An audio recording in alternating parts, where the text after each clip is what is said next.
I'm going to ask Agnieszka Helm to come speak to you because I'm just a male voice up here. But I wanted you to hear from a female today in a feminine body to speak to you about her overcoming, where she channeled and became the woman that she is today by refusing to be subjugated by circumstance, by ego, and anybody else's short-sightedness. Will you please welcome to the platform Agnieszka Helm?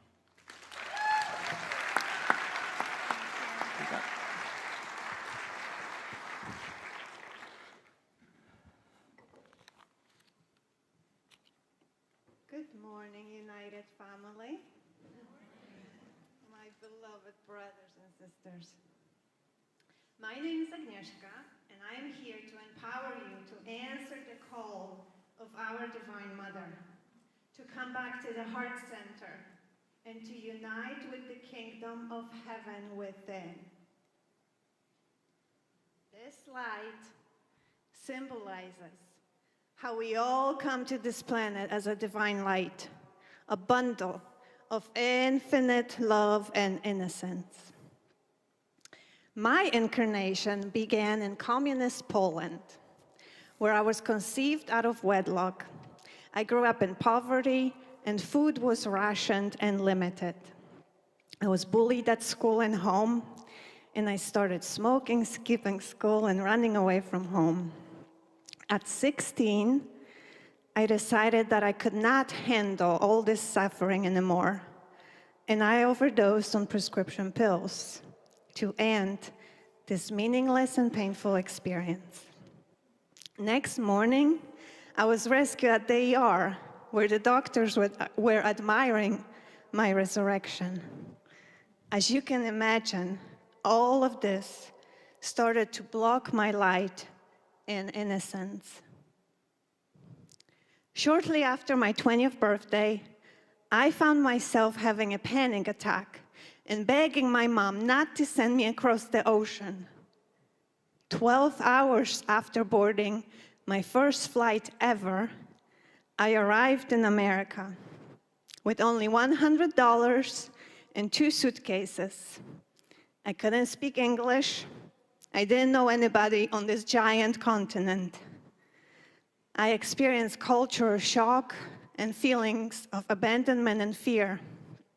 My whole world was literally shaken, stretched, and shattered. And it's important to know that I had no desire to be here. It was my mom's dream to come to America, which I realized many years later. Well, just imagine how this further dimmed my light. Naturally, that state of consciousness attracted a man that filled that void, and I fell in love quickly. Unfortunately, our married life was filled with domestic violence, mental and emotional abuse, cheating and lying. I experienced hell on earth. Constantly being beaten, I was brainwashed and implanted with fear and trauma for 6 years. All my actions were controlled, and I wasn't allowed to have friends. I lived as a victim with no self-esteem or self-love, and I came very close to taking my life again. Ever since getting to this country, I was working as a nanny. I always wanted to be a mom and knew that my experience in raising children would make me a great parent. Unfortunately, I only got to experience the loss of a child. Once my husband found out I was pregnant, he arranged and forced me to have an abortion. I had no one to ask for help. I lived with guilt and shame for 22 years. And that further shamed my divinity. After running away from the prison my husband created and obtaining a restraining order, I learned how it feels to be homeless. I experienced mental health issues, depression, anxiety, alcoholism for over 8 years. And that further clouded my light. All that emotional and mental torture manifested in health issues that introduced me to 7 specialists, numerous prescriptions, and procedures. Finally, I was diagnosed with fibromyalgia and was told that there's no cure. Well, I gazed into the doctor's eyes and said, I will either get rid of this pain or kill myself. I already knew how to do that. Naturally, losing well-being dimmed my light even more. And after that, that was my turning moment in my life. I took responsibility for creating that dis-ease, the imbalance in my body, and decided that if I created it, I can uncreate it.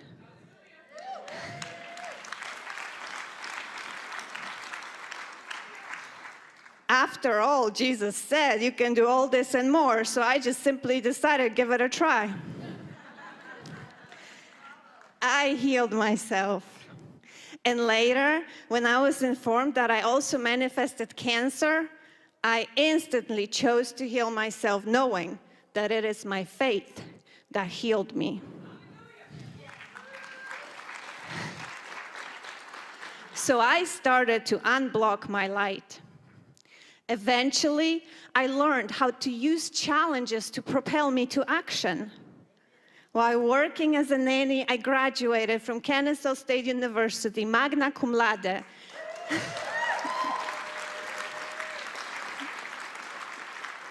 Without student loans and while still learning English. I gained confidence and got closer to my light.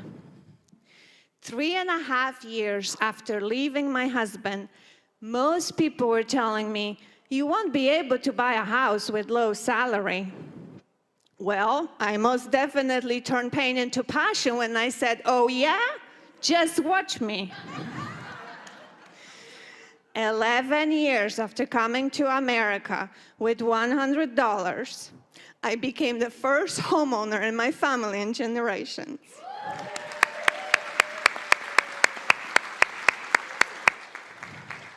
And by facing my fears and removing old beliefs, my light is shining brightly.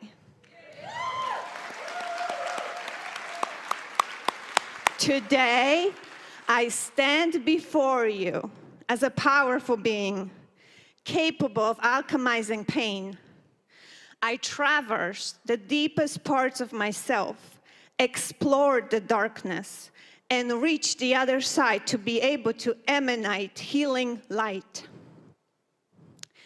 At some point, all of us start to grow our ego by storing negative emotions, programs, limiting beliefs, expectations, and identities, fears, insecurities.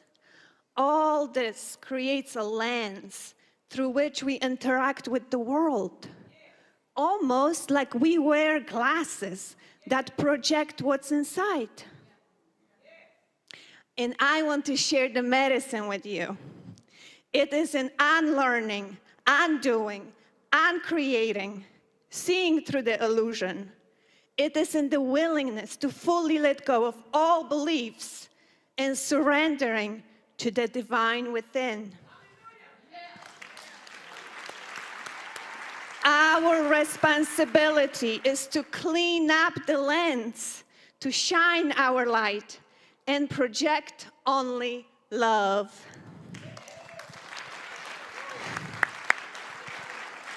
So I want to invite you to allow to feel everything. Bring to surface and release what has been stored in your body and subconscious. Bring to union to that balance Richard was talking about, your shadow and light, conscious and subconscious, feminine and masculine energies, back to innocence, to the divine within. Allow everything to be pulled away and then unified to the point when you navigate life as a soul, not as an egoic being. Our purpose is to awaken to the presence of the divine feminine as infinite love, a true union with the kingdom of heaven within. I discovered that not only we are the door, but also have the key to that union. And we hold the key to bliss. Thank you.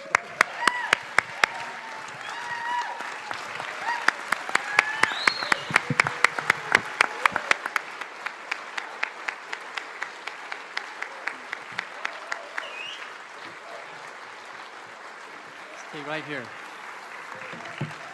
This is Agnieszka's story, just a small piece of it. But it is the story of Istre that I want to celebrate this year in this community and out in the world as we speak about the divine feminine that will not be subjugated, that will not be put down. This is the story of the evolution of human consciousness that I am calling for first in this community and secondly in the world, because our voice will be heard. Let love lead the way in our government. Let love lead the way in our churches and our religious systems, and let love lead the way in our lives. I honor you, I celebrate you, and I think you're the most beautiful goddess that has spoken for us today.